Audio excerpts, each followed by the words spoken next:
नमस्कार, मैं नवीन कुमार। आइए डालते हैं एक नज़र आज की खबरों पर। नीतीश कैबिनेट में 27 प्रस्तावों पर मोहर। सीएम समग्र शहरी विकास योजना को मंजूरी। विक्रमशिला में सेंट्रल यूनिवर्सिटी। नीतीश कैबिनेट की बैठक में 27 प्रस्तावों पर मोहर लगी है, जिसमें शहरों में इंफ्रास्ट्रक्चर डेवलपमेंट के लिए सरकार ने एक नई योजना मुख्यमंत्री समग्र शहरी विकास योजना को मंजूरी दी है। इसके तहत सड़क, नाली, गली, पार्किंग समेत सभी तरह की नागरिक सुविधाओं पर काम होगा। इसके अलावा पंचायतों में 15 लाख से कम की योजना का भी अब टेंडर निकलेगा, जिसके लिए ठेकेदारों का पैनल बनेगा। बेशकीमती जमीनों के लिए सरकार की सहमति जरूरी होगी। कृषि भूमि की लीज बाजार मूल्यों पर होगी।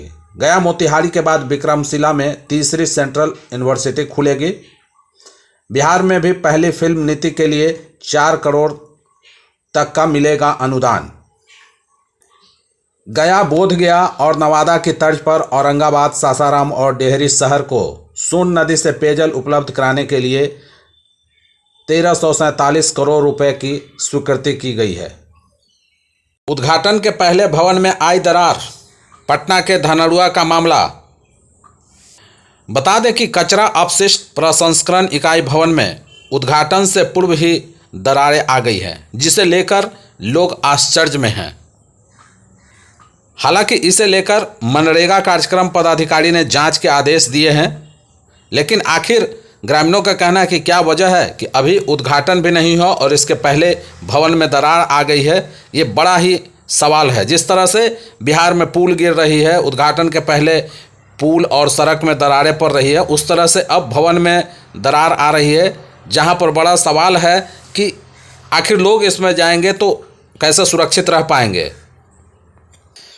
ग्रामीणों का कहना है कि भवन निर्माण में घटिया सामग्री का इस्तेमाल किया गया है और इसमें शामिल जो पदाधिकारी हैं, कहीं ना कहीं कमीशन का मामला है, जिस वजह से यह स्थिति बनी है।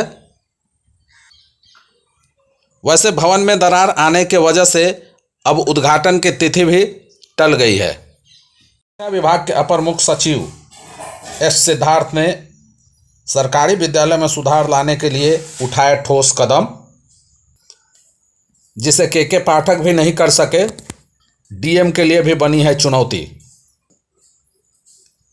बिहार शिक्षा विभाग के अपर मुख्य सचिव के पाठक से कई कदम आगे बढ़कर कर रहे हैं काम। शिक्षा व्यवस्था को सुधारने के लिए जमीनी स्तर पर काम करने में जुट गए हैं। बच्चों के नामांकन में फर्जीवाड़ा रोकने के लिए अब तक का सबसे ठोस कदम उठाया है।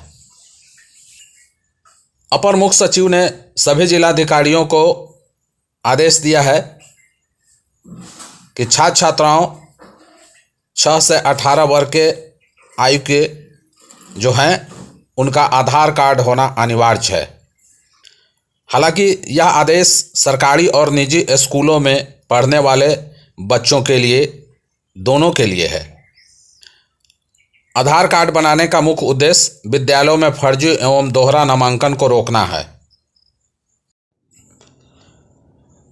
सीएम नीतीश अगर बिदके तो बीजेपी पर टूट सकता है मुसीबतों का पहाड़।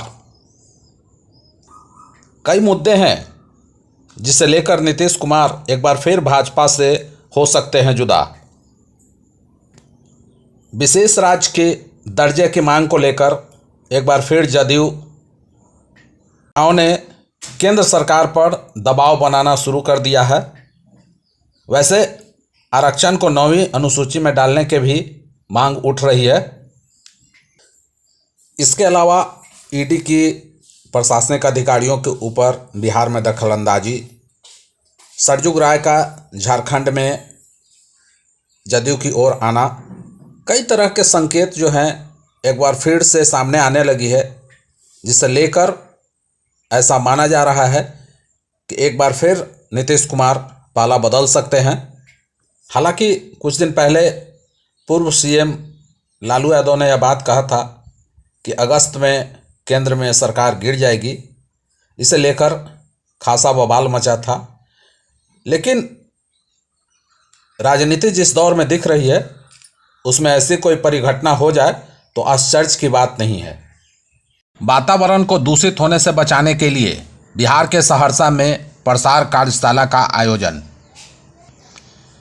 बता दें कि सहरसा के विकास भवन सभागार में कार्बन न्यूट्रल स्टेट बनाने की दिशा में बिहार राज्य की जलवायु अनुकूल एवं न्यून कार्बन उत्सर्जन विकास रणनीति प्रोजेक्ट के तहत प्रसार कार्यशाला का आयोजन किया गया। कार्यशाला का विधिवत उद्घाटन प्रमंडलीय आयुक्त नीलम चौधरी और जिलाधिकारी वैभव चौधरी ने दीप प्रज्वलित कर किया।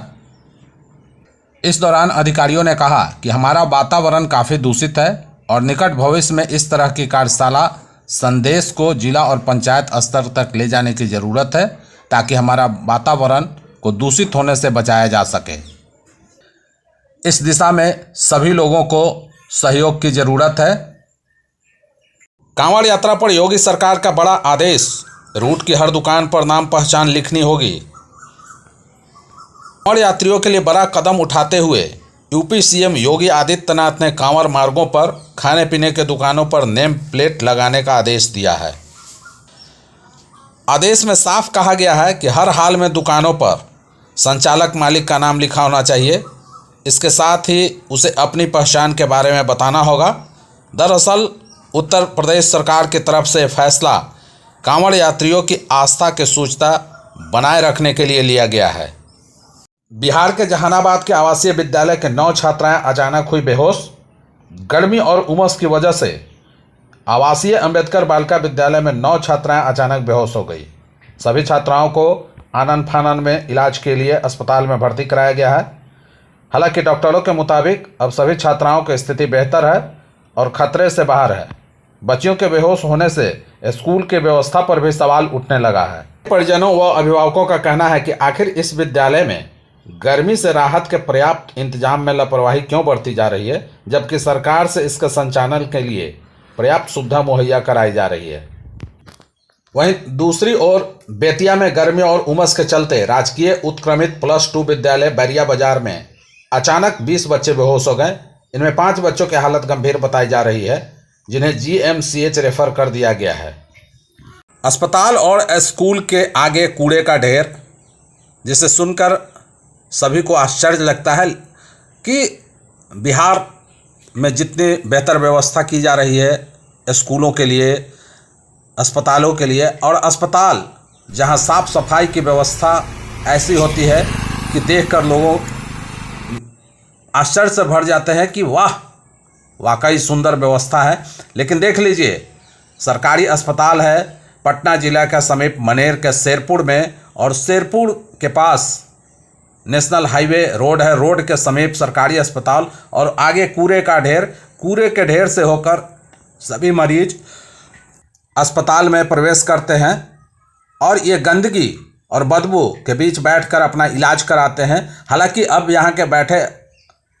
हालांकि अस्पताल में बैठे चिकित्सकों का कहना है कि हम सभी शिकायत कर थक चुके हैं, लेकिन न तो जनप्रतिनिधि न इसके अलावा अन्य कोई अधिकारी इस पर कभी कोई ध्यान नहीं दे रहे हैं, जिस कारण यहाँ पर 24 घंटे जो इलाज की जाती है वो गंदगी और बदबू में बैठकर